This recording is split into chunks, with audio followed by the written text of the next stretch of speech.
So guys, in this video we will see how to use the content aware fill in painting brush in Affinity Photo. So guys, if you want to use it, so guys, you just follow this video.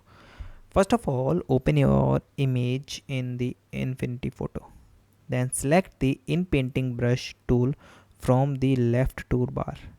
Adjust your brush size using the bracket keys or the context toolbar and carefully paint the object you want to remove. Then release the mouse button. Affinity Photo will automatically fill the area. Repeat for the smaller imperfection if needed. Okay.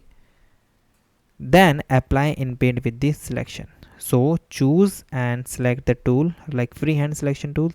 Draw around the object to remove and ensure the selection slightly overlap the object. Go to the edit menu at the top. Select the inpaint from the drop down list and deselect the area by pressing Ctrl plus D or Command plus D. And guys, tips for in painting best result: work on the duplicate layer or a new empty pixel layer for the non-destructive editing. Make sure your brush or the selection slightly larger than the object, and for more complex area try to multiple the smaller in paint operation instead of the large one. Zoom in closely to catch all the subtle imperfection. Experiment with the source area by using the clone brush for the specific fixes. So guys, thank you and have a nice day, and guys, subscribe.